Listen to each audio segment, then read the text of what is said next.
There is a voice in your head right now. It is speaking as you read this sentence.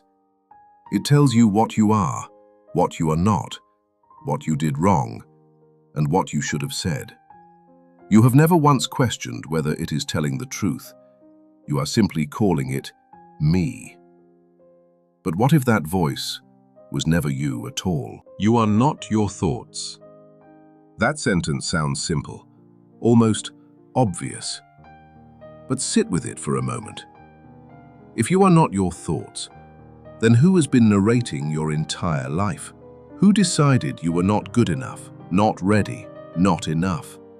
And whose voice was that, really? The answer is stranger and more freeing than you think. Carl Jung spent his life studying this exact question, not as philosophy, but as clinical fact, tested in a laboratory. What he discovered will change how you hear your own mind. Because the voice you call me was never meant to rule alone. It was only ever meant to listen. To understand why, we have to go back to where this all began. Maybe you've noticed it. The way your mind replays a conversation from years ago, still finding new ways to criticize what you said. The way one small mistake at work can echo through an entire evening. This is not a weakness. It is a pattern most people carry silently and rarely name. Because the truth is, this voice rarely speaks kindly. Modern research confirms something unsettling. Scientists measuring people's inner dialogue found more than half of it critical or anxious. Not neutral, not observational, critical.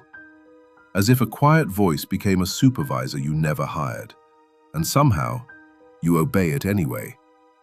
And once you notice the supervisor, you start noticing how loud it has always been. Here is the uncomfortable part. This voice does not just comment on your life, it shapes what you believe you are capable of.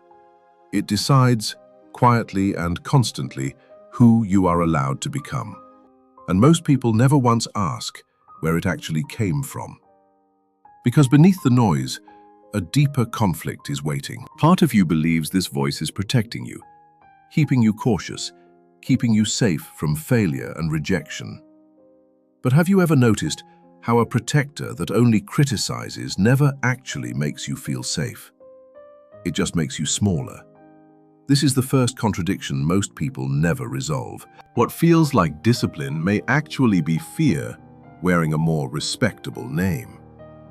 What feels like high standards may actually be the terror of being judged. The voice tells you it wants your success, but sometimes it only wants your obedience. And that raises an uncomfortable question about who is really speaking. If this voice is not entirely yours, then something else is happening beneath the surface. Something Jung spent his entire career trying to map. Not with mysticism, with a stopwatch, a set of stimulus words, and hundreds of patients whose reactions told a story their conscious minds never intended to reveal. What he found broke apart the idea of a single, unified you. What feels like control may actually be anxiety in disguise. What feels like your personality may actually be a mask you built so early in life that you forgot you were ever wearing it. This is the contradiction hiding inside almost everyone's inner voice. Jung had a word for the mask, and a very different word for what wears it. Here is what almost no one tells you. The German word Jung actually used was not the ego, it was das Ich, simply the I. The very voice speaking in your mind, right now, as you read this sentence. Not an abstract clinical term, just you talking to yourself. Something happened on the way from Zurich to the English-speaking world. When translators turned das Ich into the ego, something intimate became something clinical. A living, conversational voice became a distant medical term, and an entire culture began treating its own inner narrator as a foreign concept to study rather than a familiar voice to question. This single translation may explain why so many people misunderstand themselves. Here is the unexpected truth. The voice you call me is not a sovereign ruler of your mind.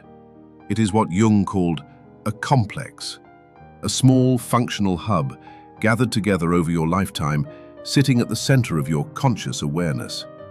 Powerful, yes, but never as unified as it pretends to be. And Jung did not simply theorize this, he measured it. In his word association experiments, Jung would say a single word: father, mother, death, money. And he would time exactly how long it took a person to respond. When the delay grew longer, when the hands trembled, when the skin's electricity spiked, he knew he had touched something the conscious mind did not control. He called it a splinter psyche, a small, separate will living inside a person who believed themselves whole. This was not abstract theory for Jung. After his break with Freud in 1913, his own mind became the laboratory. He heard voices that were not his own, figures with their own opinions, their own logic, speaking with an authority he had not given them. He called this active imagination, and it terrified him before it taught him anything. What he learned from those voices reshaped everything he believed about identity. Jung did not conclude that the ego should be destroyed. He concluded the opposite. A strong, well-formed sense of I is not the enemy. It is essential. Without it, a person cannot function, cannot make decisions, cannot survive contact with the deeper mind at all. The danger was never having a voice you call me. The danger is believing it is the only voice in the room. So if the voice in your head is not a villain, and not the whole truth either, what is it actually for? And more importantly, once you can hear it clearly, without being ruled by it, what changes in your life? Let's step further in and look at how this voice actually built itself, piece by piece, over your entire life. This is where the real journey begins. Not a psychology lecture, but a walkthrough of the exact mechanisms that built the voice you have mistaken for yourself. Some of it will feel uncomfortable. Some of it will feel like relief. Let's go there together. It starts somewhere most people never think to look, in the modern world's obsession with never being wrong. Across the United States, the United Kingdom, and Canada, researchers tracking over 800,000 college students since 1989 have found something remarkable. The pressure to be perfect has been rising for 35 years, steadily, relentlessly, without pause. And one particular kind of perfectionism is now rising faster than any other. It is not the drive to achieve, it is the fear of being judged. Jung had a precise name for this psychological armor. He called it the persona, the social mask we wear to survive the demands of the tribe. It is not an inherent flaw, it is a necessity. The tragedy occurs when you forget you are wearing it, mistaking the armor for your actual skin. And that is when the inner critic turns truly dangerous. Slower economies, rising costs, shrinking opportunity. These outer pressures do not stay outside us. They move inward, and they reshape the voice in our heads until it starts to sound less like guidance and more like a threat that must be obeyed to survive. Which means the voice you call me may be carrying an economy's anxiety, not just your own. So what does this pressure actually do to your mind, moment to moment? Neuroscientists have an answer. When your brain is not focused on an outside task, a specific network quietly switches on. It is called the default mode network, and it is almost always talking about you. This is the biological engine room of the voice you call me. When that network runs unchecked, it tends to loop. The same worry replayed, the same regret re-examined. Researchers have found that more than half of people ruminate for 20 minutes or longer in a single sitting, often triggered by something as small as a critical email or a notification. 20 minutes does not sound like much, but repeated daily, it becomes the architecture of a life. This is not a personal failing. It is a pattern, measurable, common, and shared by millions of people across the English-speaking world right now. Which means the voice that keeps you awake at night is not proof that something is wrong with you. It is proof that you are human, in a culture built for constant self-monitoring. But if this pattern is so common, where does it actually come from inside their mind? Jung believed the ego complex is not one thing. It is a gathering, built slowly across a lifetime, absorbing feelings, memories, and above all, other people's opinions. A great deal of what you call your own voice was, at some point, someone else's voice first. Jung saw this happen tragically in one of his most striking case studies. Jung studied a young woman he called Miss Miller, whose imagination was extraordinarily vivid. Every fleeting thought, every romantic notion, became an elaborate inner story she mistook for her own destiny. Her conscious mind was simply too weak to question the voice narrating her life. Jung realized this voice was not her true self at all. It was something else entirely, speaking through her. Jung studied a young woman he called Miss Miller, whose imagination was extraordinarily vivid. Every fleeting thought, every romantic notion, became an elaborate inner story she mistook for her own destiny. Her conscious mind was simply too weak to question the voice narrating her life. Jung realized this voice was not her true self at all. It was something else entirely, speaking through her. There is a version of you that appears only while dreaming, one that has no defenses at all. Researchers call it the dream ego, and unlike your waking mind, it cannot rationalize pain away. It simply feels everything, directly and completely, which raises an uncomfortable question. Is the waking voice, the one so certain of itself, actually more honest or simply more defensive? Jung mapped this entire structure as a relationship between two centers. The ego, your subjective sense of I, and what he called the self, the far larger, mostly unconscious totality of your entire psyche. In healthy development, these two stay in quiet conversation with each other. But life has a way of completely disrupting that conversation. Sometimes the ego swells, convincing itself it is the entire psyche, mistaking confidence for infallibility. Jungians call this inflation. Other times, the ego collapses entirely when its external supports vanish and a person feels suddenly, terrifyingly, like no one at all. This is called alienation. Both patterns show up in real lives, often in the most successful people imaginable. When Olympic champion Michael Phelps retired from swimming, he later said he felt like a career, but not a person. The identity his ego had clung to for a lifetime vanished. What followed was a collapse so severe that he locked himself away, questioning whether he wanted to keep living at all. His recovery required something Jung described nearly a century earlier, rebuilding a sense of worth that had nothing to do with performance. Ernest Hemingway lived the opposite pattern. His entire identity fused with the image of the fearless literary genius. As his body and mind changed with age, he could not tolerate the smallest criticism without experiencing it as total personal failure. The voice in his head became a hostile courtroom, and he was always on trial.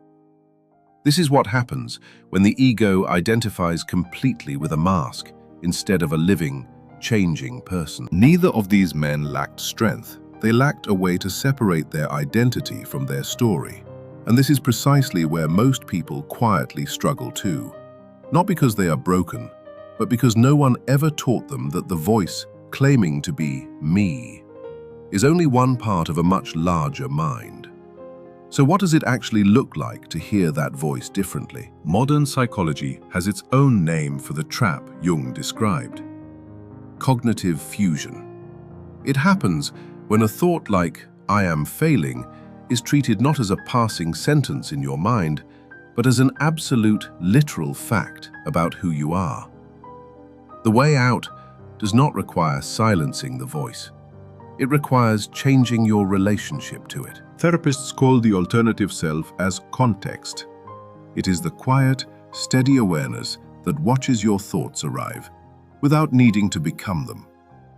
Imagine the difference between "I am failing" and "I am noticing that my mind is having the thought that I am failing." The second sentence is longer, but it is also true, and it changes everything. This shift has been tested clinically, and the results are striking. Picture a vast, clear sky. Now picture a storm moving through it. The storm can be violent, loud, and dark, but it is never the sky itself. It is only weather passing through something infinitely larger and completely undisturbed underneath. You are not the storm of thoughts moving through your mind. You are the sky that holds it. This is not a passive state. Learning to observe your own mind takes real, active practice. But clinical studies show it works. In programs treating anxiety, depression, chronic pain, and even severe psychiatric conditions, people who learn to separate from their thoughts consistently found genuine, measurable relief. Which means this is not simply a hopeful idea. It is a documented path. Perhaps you have already felt this, without having the words for it. A quiet moment where you noticed yourself thinking rather than simply being swept along by the thought. That noticing, however brief, is not a small thing. It is the exact space where freedom lives. And once you find that space, you cannot fully unfind it again. This is not about becoming cold, detached, or emotionless. The observing self that Jung and modern psychologists both describe is not a wall. It is a wide, warm, steady presence, capable of holding pain without being destroyed by it, and capable of holding joy without needing to prove it to anyone. This is what it actually means to grow, not to silence the voice, but to finally outgrow needing it to be right. There is a popular idea online that the goal of all this is ego death, complete dissolution of the self. But Jung warned against exactly this.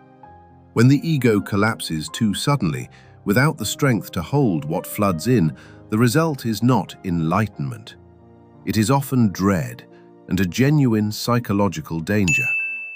The goal was never to destroy the voice you call me. It was only ever to put it back in its proper place. Jung called the true goal individuation. Not the disappearance of the ego, but its relativization.